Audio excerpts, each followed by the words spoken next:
In today's video, I'm going to answer some of your van life questions. So let's go.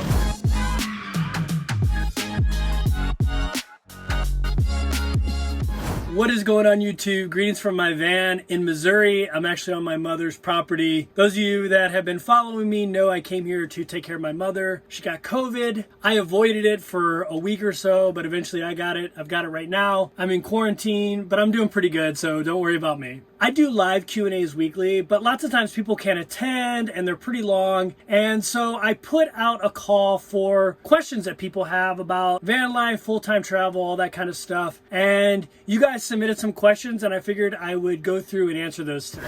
Okay, so let's jump right into this. The first question is, what's it like living in a van with COVID?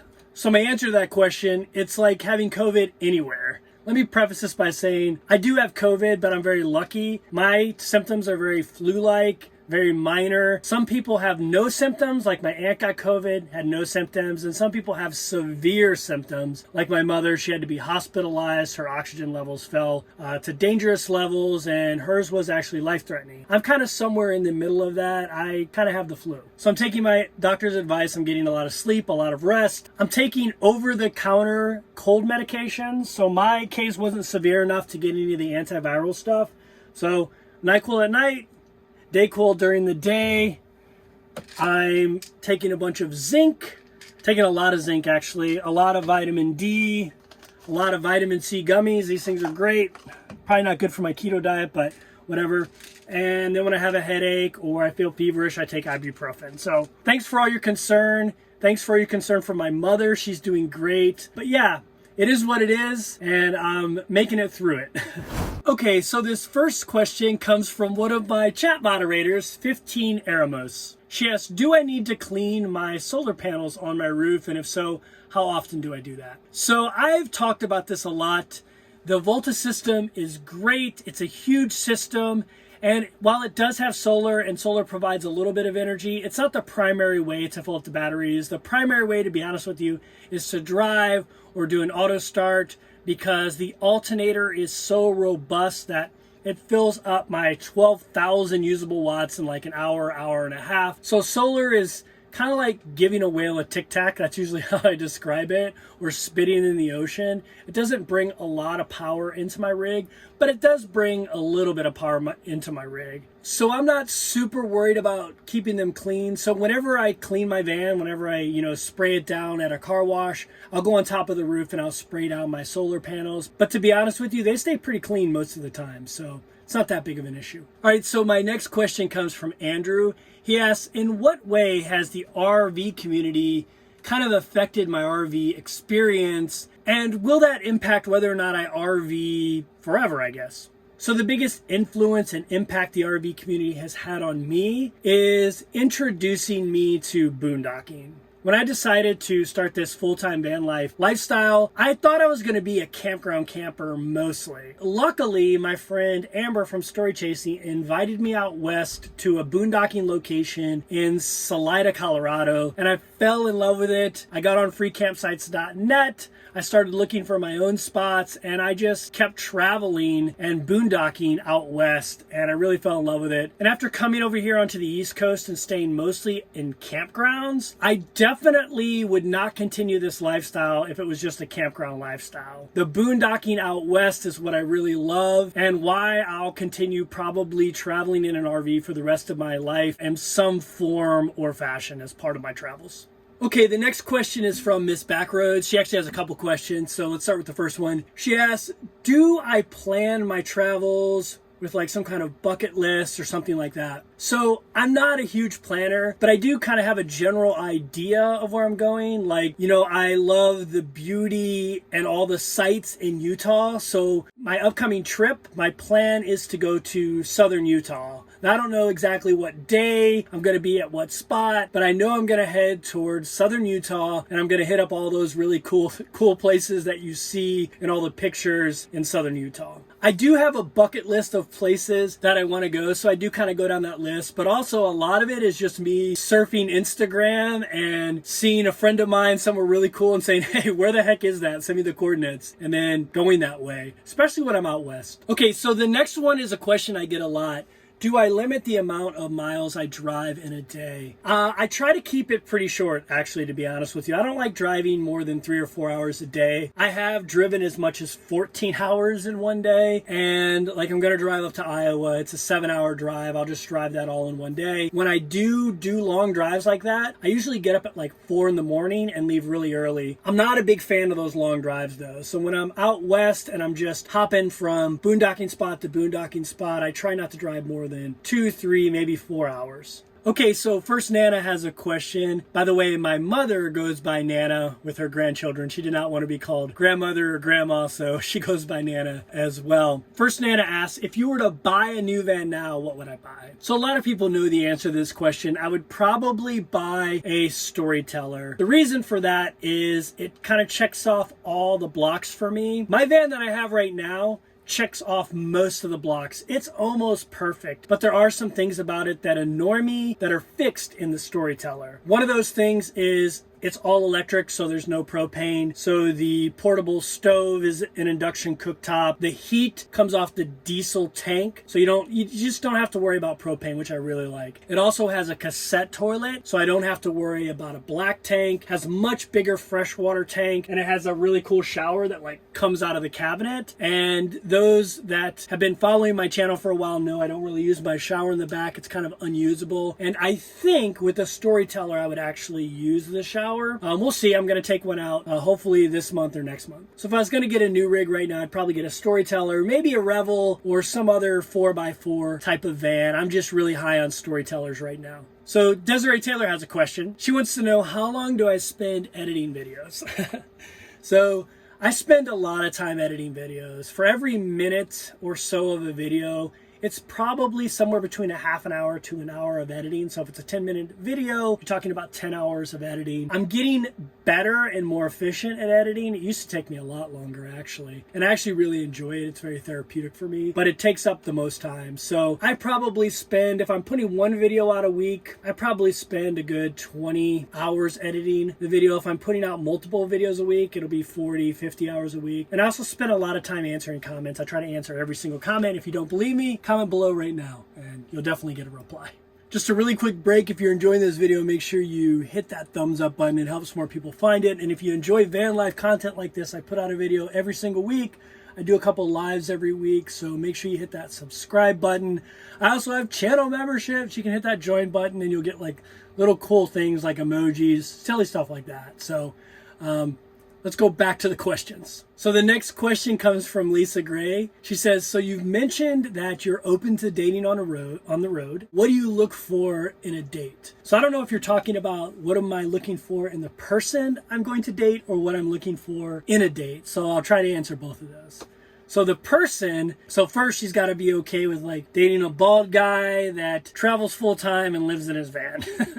Like, I'm not sure those are qualities most women are looking for, but she's got to be okay with that. Obviously, she's got to be a little bit adventurous, someone that wants to go out sometimes on a road trip and, you know, go camping. Also, someone that wants to travel internationally, because that's a big part of my life. I haven't really been able to do it lately, but once I can start traveling internationally again, I'm going to start doing that, living in countries for a month at a time. So I'd like to meet someone that has the flexibility to be able to do that sometimes. I mean, she doesn't have to come with me everywhere I go. Obviously, I want her to have her life. I have my own separate life. I'm very much an introvert. That's another thing that a potential person I'm dating has to understand about me. Like, I kind of need some alone time, things like that. So, you know, all the normal things, you know, someone cool, someone relatable, someone that's fun to talk to. Oh God, that question makes me so uncomfortable.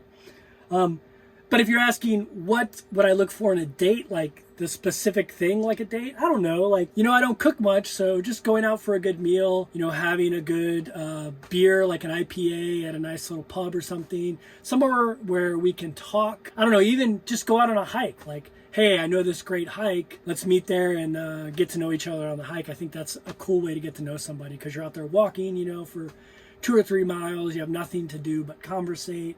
It's a great way to get to know somebody, I think. Hopefully I answered your question not too awkwardly. Okay, so Brian Hayes asked a question I get a lot. He wants to know, you know, what does it cost to live this lifestyle? And he asks, can it be done for $2,500 to $3,500 a month? So those are two different questions. And you're going to hear me answer questions in a similar way. It just depends on what kind of lifestyle you have. If you're in a $1 million Monaco rig staying at very, very high-end RV resorts, I mean, this lifestyle can cost you $30,000 a month. It can cost you as much as you want it to cost you, right? Or you can buy a minivan like Foresty Forest did, build it out yourself in a Home Depot parking lot, and live this life on $500-$600 a month. But I would say in order to live this life, kind of comfortably, you need somewhere between $1,000 and $2,000 a month, I think is a good number to shoot for. So let's say your vehicle is somewhere between $500 and $700 a month.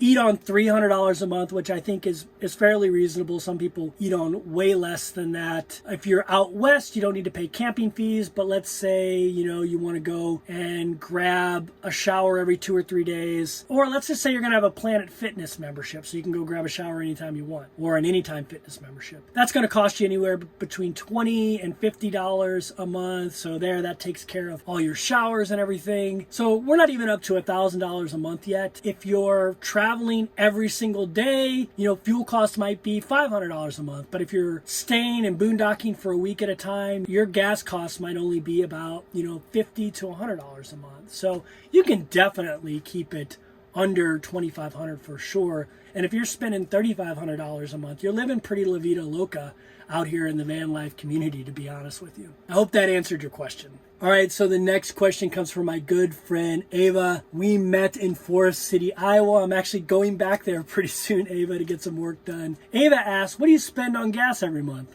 I kind of answered this in the last question. It really depends on how much you move. When I was in Florida, I was staying at campgrounds for 2 or 3 weeks, so I was only spending about, $50 to $100 a month on gas, maybe even less than that. When I was out west and I was moving every single day, I was spending anywhere from $250 to $500 a month, depending on how far I was going. But yeah, so it just depends, Ava. I'm sure you travel in your van. It just depends on the price of gas. If you're in California, gas is much more expensive. So if you're traveling in California all month, it's going to be much more expensive than traveling in Texas all month, because gas is usually cheaper in Texas. So it just depends. But I would say somewhere between $100 and $300 a month, I think, is a good estimate on how much you're going to spend on gas. Okay, the next question is from another friend of mine, Lori. She asks, what is the biggest epiphany you've had about yourself while traveling? To be honest with you, it's really been about how much I love full-time travel itself in all of its forms, whether it's in my van, whether it's hopping from country to country, whether it's on a cruise ship, or whatever it is.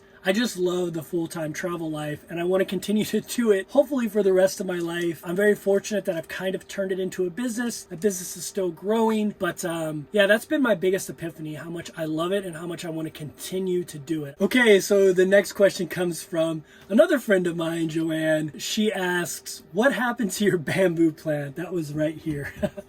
That's what this vase right here is. That's where my bamboo plant was.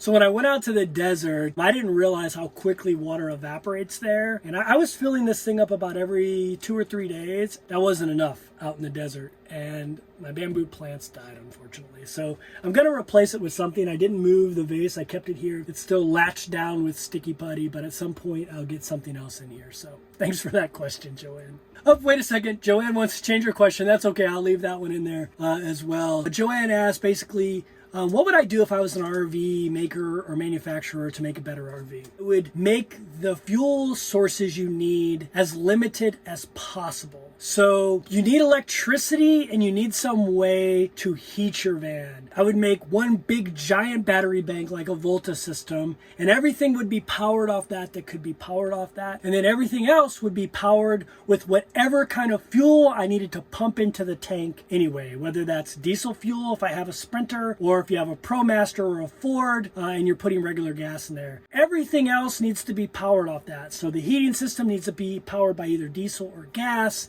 And so then you don't have to worry about filling up other things. I'd also minimize the amount of tanks I would have. I would have freshwater tank, obviously, and I would have either one big giant gray black water tank, so just one tank, not a black and a gray, or I would have a cassette toilet and a gray water tank.